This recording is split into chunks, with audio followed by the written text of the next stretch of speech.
ಕಲಬುರಗಿ ಅಪರ ಪ್ರಾದೇಶಿಕ ಆಯುಕ್ತರಾದ ಇಲಿಯಾಸ್ ಅಹಮದ್ ಇಸ್ಮಾದಿಯವರು ಕಂದಾಯ ಇಲಾಖೆಯಲ್ಲಿನ ಅನುಚಿತ ಜಾತಿ ಸಿಬ್ಬಂದಿಗಳು ಮತ್ತು ಅಧಿಕಾರಿಗಳಿಗೆ ಕಿರುಕುಳ ಕೊಡುತ್ತಿದ್ದಾರೆಂದು ಭೀಮ್ ಆರ್ಮಿ ರಾಜ್ಯಾಧ್ಯಕ್ಷ ಎಸ್ಎಸ್ ತಾವ್ಡೆ ಆರೋಪವನ್ನ ಮಾಡಿದ್ದಾರೆ.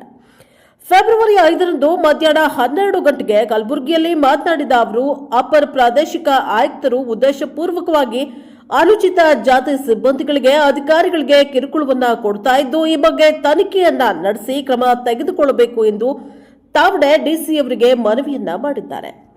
Bureau report Mallikarjun, Prajaprabha TV, Kalaburagi. ಯಾಕಂತಂದ್ರೆ ಜನರನ್ನ ಹರಾಸ್ಮೆಂಟ್ ಆಗ್ತಾ ಇರಲಿಲ್ಲ. ಜನರ ಮೇಲೆ ಯಾರಿಗೂ SSB ಎಂಪ್ಲಾಯ್ಸ್ಗಳ ಮೇಲೆ ಆಗಲಿ ಯಾವುದೇ ಎಂಪ್ಲಾಯ್ಸ್ಗಳಿಂದ ಬೇರೆ ಜಾತಿಯ ಎಂಪ್ಲಾಯ್ಸ್ಗಳನ್ನು ಆಗಲಿಲ್ಲ.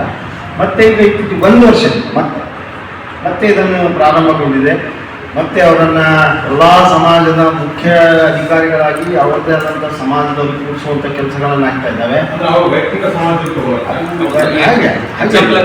ಎಲ್ಲ ಡಿಪಾರ್ಟ್ಮೆಂಟ್ಗಳಲ್ಲಿ ಹೈಯರ್ ಆಫೀಸರ್ಸ್ಗಳೆಲ್ಲ ಅವರೇ ಇದ್ದಾರೆ. ಅದಕ್ಕೆ ಹೇಳಿದ್ರಲ್ಲ, ಇನ್ನೊಂದು ನಿಜಾಮರ ಕಾಲಕ್ಕೂ ಈಗ ಮತ್ತೆ ಮೊದಲ ನಿಜಾಮರ ಒಂದು ವಿಪಕ್ಷ ಬರ್ತಕ್ಕಂಥ ಕೆಲಸ ಕಲಬುರಗಿಯಲ್ಲಿ ನಡೀತಾ ಇದೆ ಅನ್ನೋಂಥ ಒಂದು ವಾತಾವರಣ ಸೃಷ್ಟಿ ಆಗ್ತಾ ಇದೆ.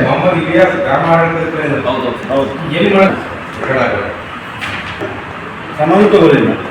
ಕ್ರಿಮಿನಲ್ ಕೇಸ್ ಇದೆ, ಜೈಲಿಗೆ ಇಟ್ಟಿದ್ದು.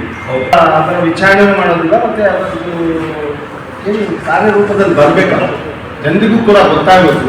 ಬರೀ SC/ST ಎಂಪ್ಲಾಯೀಸ್ಗಳಿಗೆ ಹರಾಸ್ಮೆಂಟ್ ಮಾಡ್ತಾ ಸ್ಪೆಷಲಿ SC ಎಂಪ್ಲಾಯೀಸ್ಗಳನ್ನ ಟ್ರಾನ್ಸ್ಫರ್ ಮಾಡೋದು, ಅವರ SR ಅಲ್ಲಿ ಇದು ಮಾಡೋದು, ಪ್ರಮೋಷನ್ಗಳನ್ನು ಹೆಲ್ಡಪ್ ಮಾಡಿಸೋದು, ಮತ್ತು ಅವ್ರ ಇನ್ಕ್ರಿಮೆಂಟ್ಗಳನ್ನು ಕಟ್ ಮಾಡ್ತಕ್ಕಂಥ ಕೆಲಸಗಳನ್ನು ಮಾಡ್ತಾ ಇದ್ದಾರೆ. ಯಾಕೆ ಅಂತ ನಮ್ಮದು ಅದರದ್ದು ಉತ್ತರ ಬೇಕಾಗಿತ್ತು. ನಾವು ಆಲ್ರೆಡಿ ಅವ್ರಿಗೆ DC ಮೇಡಮ್ ಲೆಟ್ರ್ ಕೊಟ್ಟಿವಿ. ಆದರೂ ಕೂಡ ಅವ್ರು ನಮ್ಮ ಜೊತೆ ಚರ್ಚೆ ಮಾಡಿಲ್ಲ. ಚರ್ಚೆ ಮಾಡಂತ ಹೇಳಿದ್ದೀವಿ. ಅವ್ರು ಆ್ಯಕ್ಚುಲಿ ನಾವು ಲೆಟ್ರ್ ಕೊಟ್ಟ ಮೇಲೆ ನಮ್ಮನ್ನು ಕರೆದು ಚರ್ಚೆ ಮಾಡಬೇಕು. ನಾವು ಕಾಯೋಂಥ ಕೆಲಸ ಅಲ್ಲ ಅವ್ರಿಗೆ ಯಾಕೆ ನಾವು ಕಾಯಬೇಕು? ನಾವು ಲೆಟ್ರ್ ಕೊಟ್ಟಿದ್ದೀವಲ್ಲ, ಯಾಕೆ ಕೊಟ್ಟಿದ್ದೀರಿ ನೀವು ಏನನ್ನ ನಮಗೆ ಚರ್ಚೆ ಕೂಡ ಮಾಡಬೇಕಲ್ಲ. DC ಜನರ ಸ್ಪಂದನೆಗಳನ್ನು ಮಾಡಿಟ್ಟಿದ್ದಾರೆ. ಅವ್ರ ಮನೆಗೆ ಹೋಗಿ ಕಾಯಕ್ಕೆ, ಅವ್ರ ಆಫೀಸಲ್ಲಿ ಕೂತ್ಕೊಂಡು ಕಾಯಕ್ಕೆ ನಾವಲ್ಲ. ಅದನ್ನು ವಿಚಾರ ಮಾಡ್ಕೋಬೇಕು ಮೇಡಮ್. ನಾವು ಕಾರ್ಡ್ ಕಳಿಸಿರ್ತೀವಿ, ನಾವು ಮೀಟಿಂಗಲ್ಲಿ ಇದ್ದೀವಿ, ಅಲ್ಲಿದ್ದೀವಿ ಅಂತ ಹೇಳ್ಕೊತ ಹೋದ್ರೆ ಹೇಗೆ? ಯಾರು ನಮಸ್ಕಾರ. ಇವತ್ತಿನ ದಿವಸ ಕಲಬುರಗಿ ಜಿಲ್ಲಾ DC ಅವರ ವಿರುದ್ಧ ನಾವು ಏನು ಈ ಪತ್ರಿಕಾಗೋಷ್ಠಿಯನ್ನು ಕೊಟ್ಟಿದ್ದೀವಿ. ಯಾಕಂತಂದರೆ ಹಿಂದೆ ನಿಜಾಮರ ಆಳ್ವಿಕೆ ಇತ್ತು, ಈಗೂ ಕೂಡ ಕಲಬುರಗಿಯಲ್ಲಿ ನಿಜಾಮರ ಆಳ್ವಿಕೆ ಬಂತು ಅಂತ ಅನಿಸ್ತಾ ಇದೆ. ಯಾಕಂತಂದ್ರೆ ಏನೇ ಒಂದು ಯಾವುದೊಂದು ಆಫೀಸಿನ ಕಚೇರಿ ಎಲ್ಲ ದಲಿತರು ಇದ್ದಾರೆ, ಮೈನಾರಿಟೀಸ್ ಇದ್ದಾರೆ, SC/ST ಇದ್ದಾರೆ, OBCಗಳು ಕೂಡ ಎಲ್ಲರೂ ಕೂಡ ಸಮಾನವಾಗಿ ಕೆಲಸ ಮಾಡ್ತಕ್ಕಂಥ ಕೆಲಸಗಳನ್ನ ಎಲ್ಲ ಕಚೇರಿಗಳಲ್ಲಿ ಇರ್ತಕ್ಕಂಥದ್ದು. ಯಾವಾಗ ಪ್ರಾಜೆಕ್ಟ್ ಅನ್ನೋದು DC ಮೇಡಮ್ SC/ST ಯಾವುದೇ ಒಂದು ಸಣ್ಣ ಕಂಪ್ಲೇಂಟ್ ಬಂದರೂ ಕೂಡ ಅವರ ಇನ್ಕ್ರಿಮೆಂಟ್ ಕಟ್ ಮಾಡೋದು, ಅವರನ್ನ ಅಮಾನತ್ ಮಾಡೋದು, ಟ್ರಾನ್ಸ್ಫರ್ ಮಾಡೋದು, ಇಂಥ ಕೆಲಸಗಳನ್ನು ಸುಮಾರು ಒಂದು 20 ಜನರನ್ನ ಈ ರೀತಿ ನಮ್ಮ ಕೈಯಲ್ಲಿ ನಾವು ಆಲ್ರೆಡಿ ಈಗ ಕೊಟ್ಟಿದ್ದೀವಿ.